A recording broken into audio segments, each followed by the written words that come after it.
asalaamaaleykum mbokk yeeg xarit yi ñuy seetaan dañuy am mbégte saa su ne di feggoog yéen fii ci seen chaîne bi nga xamante ni mooy Sénégal 7 di wëlbatiku toujours di leen jox actualité yi à temps réel dañoo dugg nag ci li nga xamante ni mooy shahru Ramadan ñu ci profité ci occasion bi groupe Sénégal 7 yëpp di leen baaloo ak te di leen baal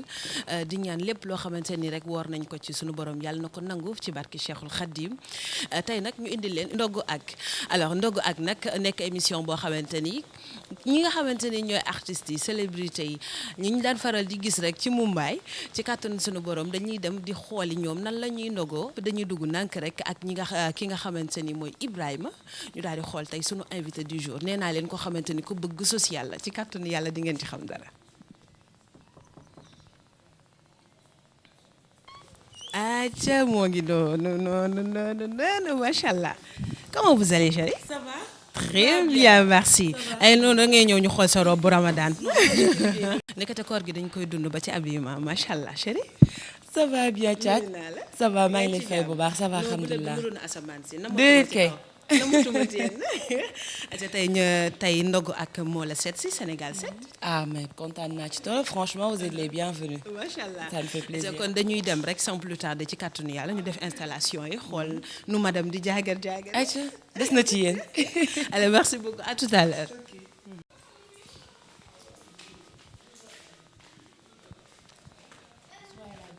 Merci beaucoup.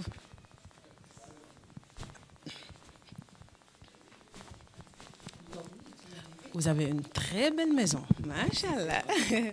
Atia kon ami chers internautes inchallah ñu ngi leen di jox rendez-vous tout de suite ci kàttanu yàlla préparer ndogu gi ak sama ki nga xamante ni mooy sama star. non man moom duma star. non ñëpp validé nañ ko actuellement la star du net actuellement c'est Clara. non loolu la gars yi wax rek mais xam nga rek gars yi moom xam nga dañ maa bëgg ndeysaan dañuy bëgg wax lu ma neex rek mais man moom duma star. jeex na tàkk kontaan nañu kon tout de suite rek ñu ñëwaat daal leen woon li nga xamante ni moo ci nar a des à tout à l'heure ba tey ñu nuyuwaat leen gis ngeen nag dugg naa fi nga xamante ni mooy kër Clara macha allah ñu nar a waxtaan nag parce que ñàkkul ne ki ñenn ñi nga xamante ni ñoo koy seetaan te bëgg ko maanaam fans yi dañ koy xaar toujours te di ko bëgg a laaj ay questions yoo xamante ni du ñàkk comme nag elle est là elle est mieux placée pour tontu ci kàttanu suñu borom laataa ñuy dugg ci lekk nga xam naa sama mbokku joobee di moom ci kàttanu yàlla ñu ngi naan kañ la ñuy ndogo ak lan la ñuy ndogoo mais xam naa ci fii incha allah dara du fi jeex alors Cheikh dañ lay bàyyi rek nga nuyoo waat ak internetu Sénégal 7 yi su ko defee nag nga nammanti koog ñoom parce que comme c'est la première fois ñu gis la ci site internet nga wax war nga leen a def gros bisou bu baax a baax. tay koor la nag xam naa doo leen bisou da nga leen di nuyu rek. dama leen di kuku rek. comme tu l'as dit Thiat maa ngi leen di nuyu yéen équipe bu Sénégal 7 bi ak seen internautes yi ñi leen di seetaan ñëpp képp kuy suivre Sénégal 7 wala ngay suivre Clara maa ngi lay nuyu di nuyu mbokk jullit yëpp Sénégal yëpp di leen ñaanal kooru jàmm. merci ñu nit ñu ngi la koy ñaanal di la déwénati aussi parce que wax dëgg yàlla mu ngi noonu koor gi kooru ñëpp la te gis nañ li nga xamante ni mooy abnégation ak dévotion bi nga xam ne moom ngay àndaaleel toujours doon na ne sax loo xamante daaw ñu ko médiatiser mais peut-être li nga nekk ci milieu bi moo tax ñu gis ne di ko rafetlu bu baax a baax mais bala ñoo ñëw ci don yeeg partage yeeg yooyu nga xamante ni social la dañuy ñëw ci noo dundee actuellement. toog ci kër gi auparavant célibat tey nga nekk madame macha allah di gérer nan la affaire bi demee. non pratiquement y a pas grand chose qui a changé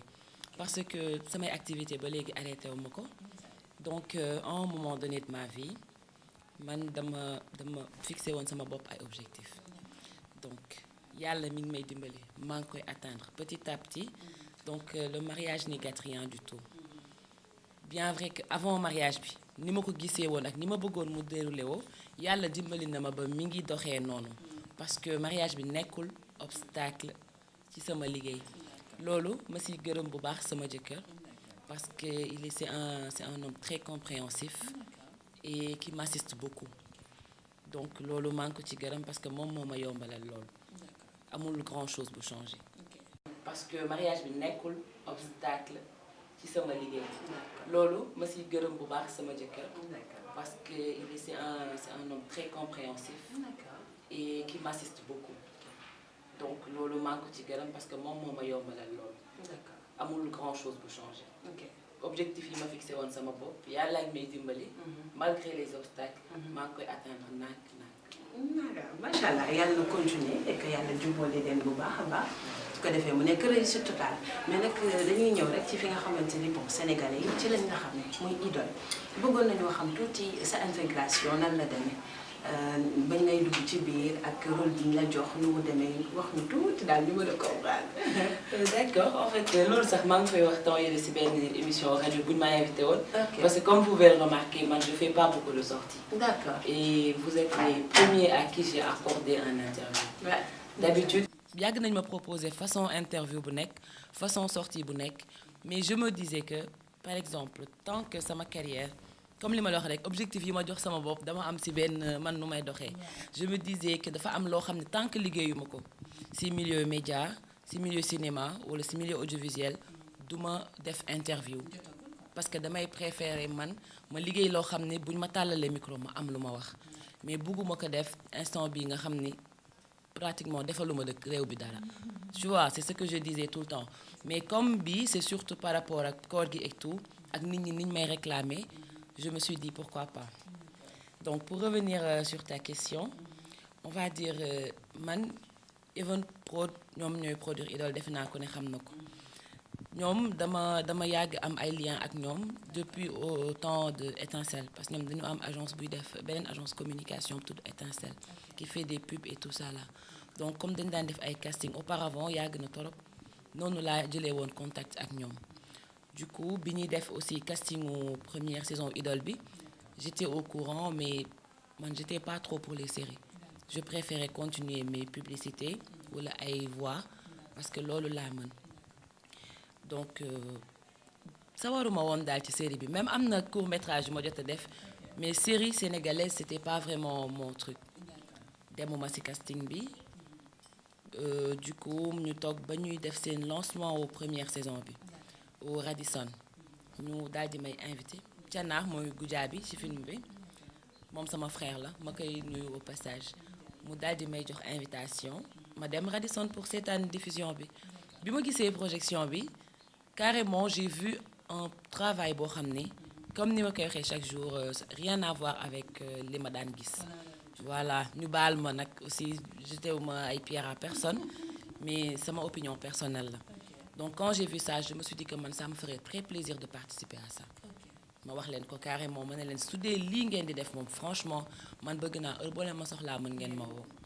donc c'est comme ça que ça s'est passé un jour ñu soxla benn rôle bu vite fait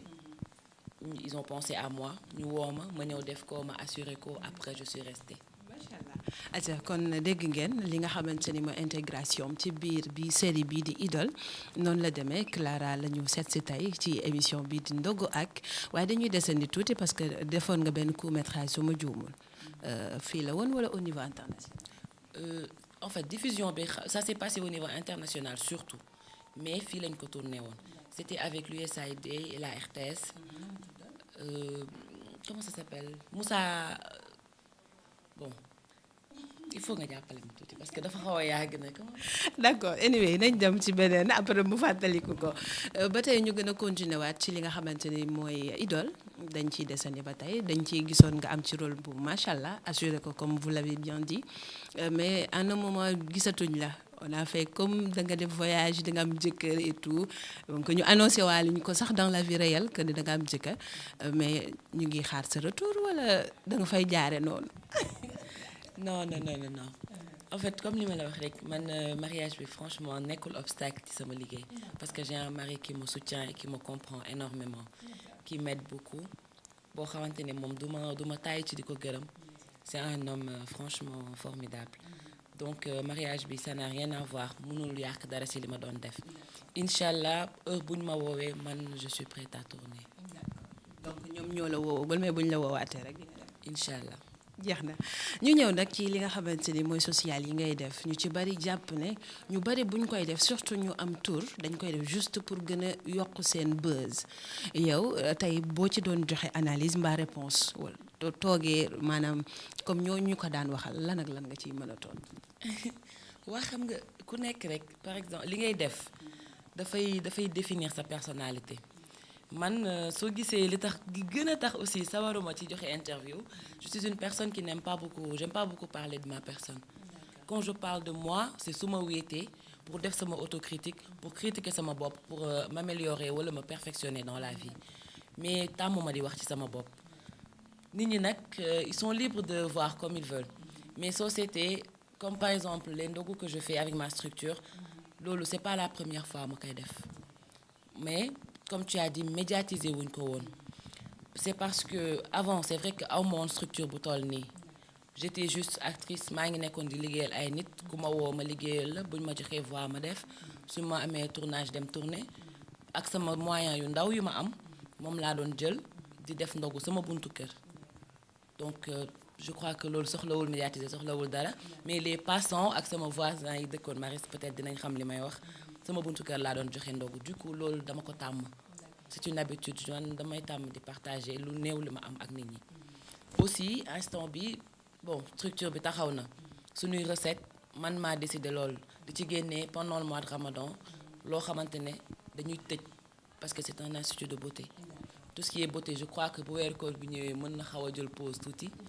ñu tëj j'ai la totalité de mon équipe qui est là di ma jàppale ñuy defar ay ndogu di ko distribuer ci mbedd bi donc li ma daan def laa agrandir rek mais c'est un truc que je faisais depuis te comme léegi aussi dama am staff parce que dama dugg ci production dugg ci yeneen ak yeneen l'équipe avec qui je travaille ñoom ñoo décidé di diffuser affaire yi c'est pas quelque chose que moi j'ai voulu parce que am na yoo xam ne sax dama ci taxaw pour ñu bañ ko di ko médiatiser du li may def yëpp wala li ñuy def ñëpp ñun ñëpp la ñu mën a médiatiser. parce que am na yu ñu ci dégg démb ndax dégg nañ ne bi ngeen doon def parce que depuis koor gi bi mu commencé ba tey yéen a ngi commencé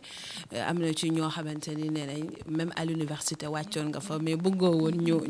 ñu wax ko. non c'est que xam nga rek am na yoo xam ne franchement jarul wax daal waaw peut-être que léegi ak page bi ak production bi may doog a entamer en tant que débutante et tout par rapport ak sama image nit yi ma bëgg dañuy bëgg di xam ci lu ma nekk moo tax ñoom xam booy liggéey ak ay nit tamit dañuy jël seen initiative ñu décider di médiatiser di sensibiliser nit ñi surtout pour ñuy ñëw di jàpp ci distribution bi parce que waxuñu kenn indi ay moyens mais bu ñu amee ku ñu jàppale di distribuer rek ñu jël parce que on fait au minimum bu ñu demee koñ bu bëriwul nit torop on fait au minimum 300 ou 400 ndogu par jour donc séddale bi rek c'est pas évident loolu moo tax ñu préférer ñoom di ko médiatiser nit ñi di gën a ñëw parce que soo xoolee depuis premier jour koor gi chaque jour suñu équipe mi ngi yokk 2 wala 3 personnes et loolu c'était le but ñëpp mën ci barkelu ñëpp am ci ay tiyaaba. d'accord merci donc leer na li nga xamante ni mooy média maanaam li nga xam ne ñu ngi koy médiatiser ci koor gi du woon loo xam ne lu mu souhaité la comme tey gis ngeen explication bi nga xamante ni Clara joxe na ko ci yaakaar naa ne leer na mais ñu gis ne ces derniers temps Clara bon de nature elle s'habille bien mais day gën a solo structure bi moo ko laaj et que li nga xamante ni mooy anniversaire Wally Ballago Seck gis nañ aussi nga defa descente def benn combinaison boo xamante ni c'était à tomber nu mu demee noonu communication bi nga gën a bëgg faire valoir wala nu mu demee noonu. non en fait bon maa ngi nuyu sax sama frère Wally Seck de passage ak madame Seck Soxna Aïdara sama sœur maa ngi leen di nuyu bu baax en fait ñoom samay nit yu baax lañ suñu xewlee seen yëf lépp lu ma ci def dama koy xeeb parce que c'est des gens qui m'ont beaucoup assisté surtout madame Seck lépp lu ma ci def li ci ëpp c'est pour moom pas pour Wally li ci ëpp pour moom laa ko def te peut-être moom xam na li may wax parce que daf ma assisté ba ma xam ko te loolu mënuma ko fay donc solo bi nag moom franchement c'est pas pour me jeter des fleurs wala pour me vanter wante defe naa ku xam Clara ci solo nga ko xam parce que depuis toute petite je suis comme ça te ci mode laay évoluer te diplôme technicienne en habillement laa am ce que je fais nii jàng naa ko vite fait parce que def naa onglerie en formation accélérée c'était pas pareil ak loo xam ne dama jël ay années jàng solo donc solo dama ko bëgg loolu yëpp. kon est-ce que tey juumuma comme je suis devant une personne boo xam dafa maîtriser solo mbaa tey defuma lu rambax rek. non defoo dara. ah Djily. non defoo dara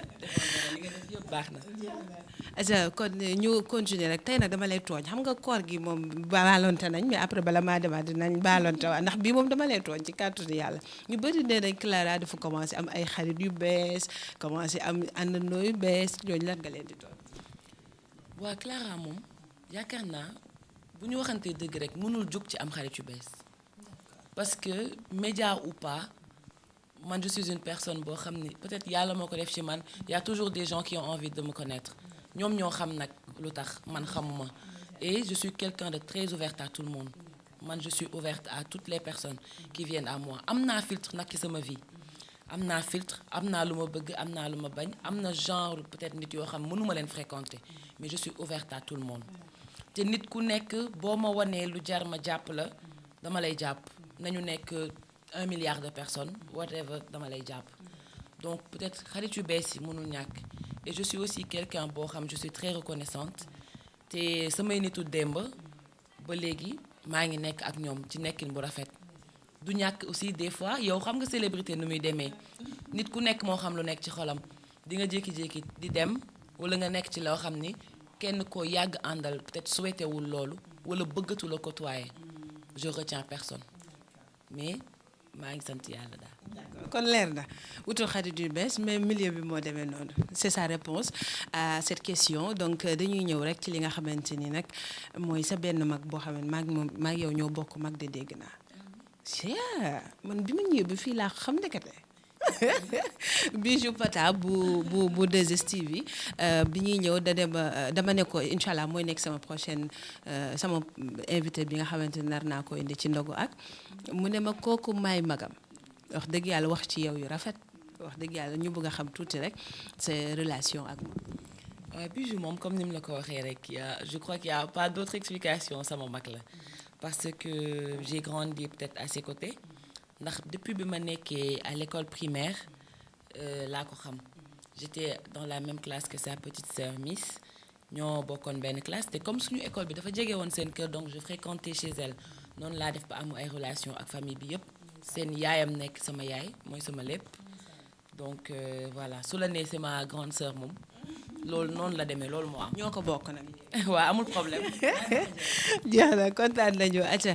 xam naa du gudd duñ la retenir de trop parce que ndogu bi mi ngi lay xaar ci heure bi léegi mu jot xanaa ñu waxtaan tuuti ci li nga xam moo la gën a marqué yàgg na bi Clara nekkee Clara mais bi mu nekkee ci série Idole bi ak avant mu ciy nekk yëpp lan moo la gën a marqué lu la neex trop loo xam mën nga ñu ko wax. waaw man de xam nga li man nag lu ma neex dafa yomb de. man dama neex a satisfaire du coup li ma jot a neex yëpp xaw ma nan laa la koy waxee. comme yow lu la neex bari na yow c'est pas difficile du tout mais am na lu ci gën a marqué. pratique amul lu particulier torop à part lii arrivé à tout le monde rek nga gis nit ku la ne da la bëgg wala genre nit ñi di la bind yenn message yoo xam ne c'est vraiment touchant ba des fois nga lire ko wala nga déglu ko sax sa xol tooy nga xaw a jooy. te loolu moom je crois que ça arrive à tout le monde surtout aux grandes stars sëgëm donc du lu kii quoi mais peut-être loolu moom daf may marqué bu baax.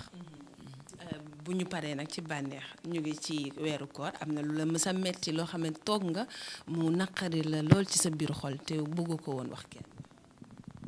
lu ma bëggul woon wax kenn kay lu ma la ko wax. mais tey di nga ma ko wax parce que man maay sa rakk waxoo léegi na ñoo bokk mag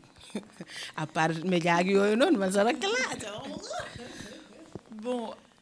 man de wax dëgg yàlla je vais pas dire que mësuma am lu ma metti ci sama àdduna mais je suis une personne boo xam ni dafa am nu may doxee dama décider man je ne garde pas de mauvais souvenirs dans mon cœur ni dans ma tête les mauvais souvenirs j'en garde pas. Ça veut pas dire que dunduma lu ma naqari mais je me bats pour les oublier le plus vite possible le plus rapidement possible du coup boo may laaj lu ma neex moom laay gën a mën a fàttaliku su ma xuloo woon ak yow sax ba mu yàgg su ma la gisaatee bon moment yi ñu passé woon lay fàttaliku mais pas bi ñu xuloowee woon je suis du genre benn automatisme la ci man aussi yi may def yu metti yi may dund peut-être wala nit wax ma lu ma neexul wala ma dégg ci man lu ma neexul ñi koy def je les remercie énormément parce que ils ont fait ma personne ils ont fait ma personnalité ils ont fait de moi ce que je deviens et ce que je suis en train de devenir. on a l'impression que dañoo nekk ci benn cours de coaching ah. non pas du tout mais c'est des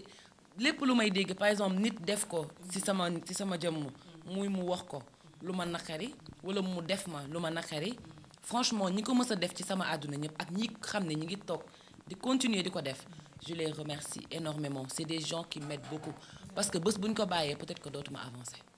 c'est ça mu ngi noonu ñu bari nag jàpp ne li nga xamante ni mooy sunu célébrité actuellement bu ñu commencé am yenn tur yi bokkul sax ak ki nga xamante ni yàlla dogal ne mu am borom kër mais dañoo jàpp ne ñu ci bari bu ñuy am doom dañuy préférer dem am ko à l'extérieur complexe la wala choix la wala luñ lay pousser la parce que gis nañ ne yàggul aussi am nga doom. te ñu ngi koy ñaanal mu màgg am ndey ak baay ci kàttanu sunu borom mais c'était en France ci question yooyu ma jot a posé yow ban nga ci en fait man moom franchement du ma mélanger sama vie privée ak sama vie professionnelle wala sama vie de célébrité donc ça si sama biir ménage toutes les décisions qui se prennent c'est mon mari qui les prend c'est mon mari qui prend des décisions lépp lu jëm sama ménage moom man je ne fais qu'exécuter. jigéen ndigal soumise aca mi ngi noonu gis nañu Wally Seck ci sa tudd bon sa relation ak nan lañ fexe ba yëg ko dañ fa ñëwoon tournée invitation bi nu mu demee noonu. donc déjà maa ngi la koy wax ci biir wax sànq madame Seck mi soxna Aïdara elle m'a beaucoup assisté donc tombé wuñu ci dañu ko doon xaar en fait dañoo xaar ils étaient là accompagné nañ ma bu baax pendant toute la grossesse mu nekk Wally sama xuloo waale comme madame Seck sama sœur jàppale nañ ma bu baax durant toute la grossesse di ma accompagner ba bi ma nekkee France arrêté wuñu tout le temps lépp lu ma soxla Sénégal bi lañuy toog di ma ko faciliter di ma booleeg ay nit yu may jàppale comme tata Ndeye Binta Cissé defe naa ñi ni xam nañ ko yaayu Wally bu baax boobu nekk Paris nekk Neuilly La Défense maa ngi koy nuyu bu baax une tata vraiment une maman quoi. donc loolu moo waral loolu bi ñu yëgee ne accouché naa ci jàmm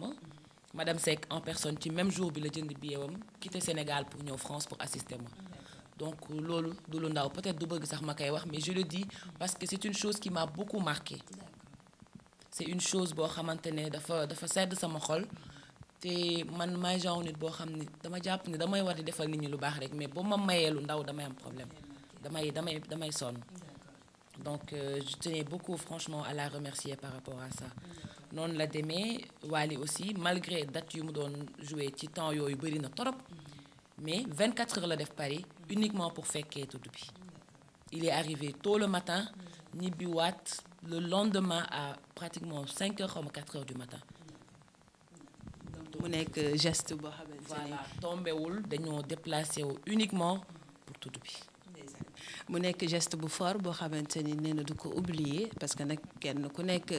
maanaam ku la yëg nga soxla donc mu nekk wax dëgg yàlla déplacement bu ko marqué ñu ngi koy kontaanee sax ñu ne ñun ñi nga xam ne ñoo ko dégg ni ñu ngi koy kontaanee waale xanaa message rek booy jox ñi nga xamante ni peut-être dañoo bëgg di yëngatu ci série nekk ay xale jigéen boo amoon conseil tey boo leen di jox lan ak lan lay doon.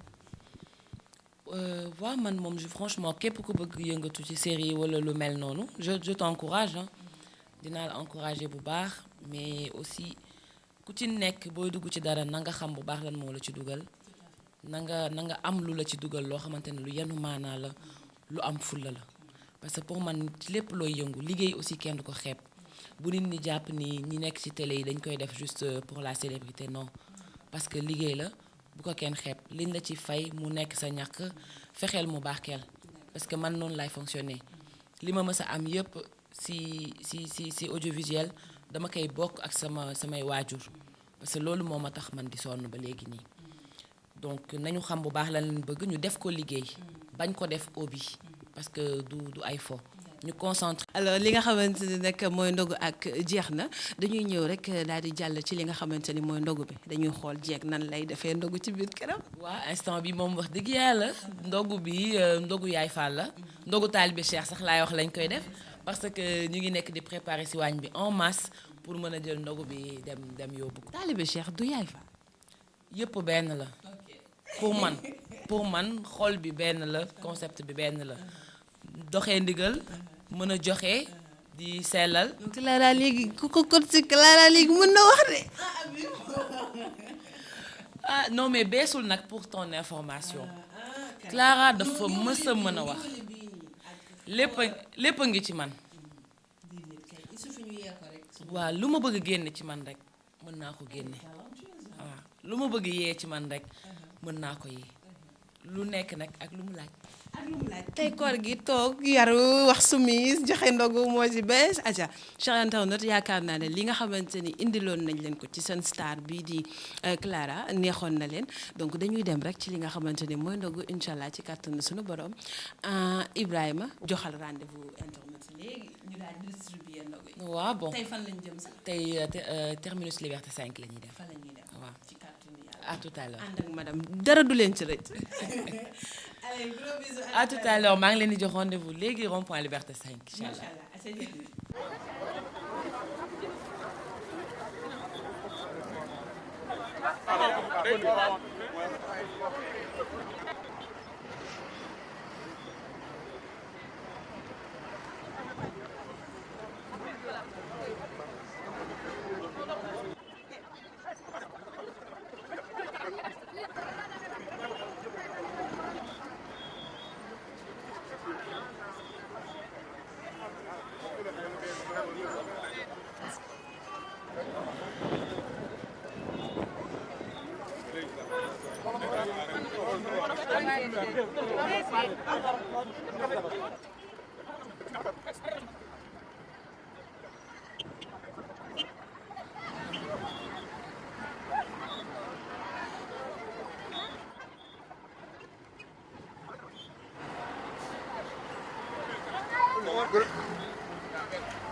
alors ñi ngeen ko gisee nag ñu ngi ci jeexatalu émission bi di bëgg ci ñëpp di kontaan ci ñëpp waaye laataa ñu tëj dañuy jox ki nga xamante ni mooy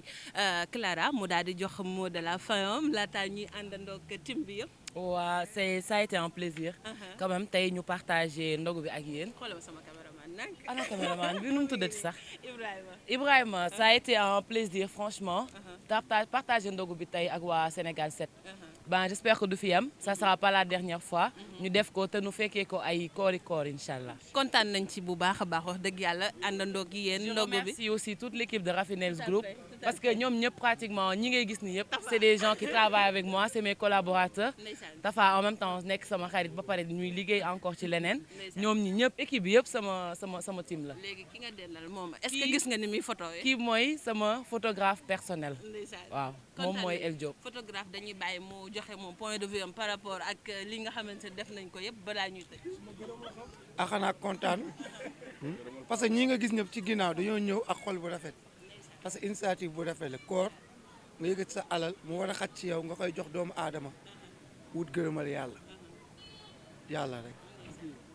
acca mi ngi noonu peace and love yaakaar nañ ne li ñu leen indiloon neex na leen tey bëgg nañ ci ñëpp di leen ñaanal kooru jàmm ci barke Cheikhul Khadim.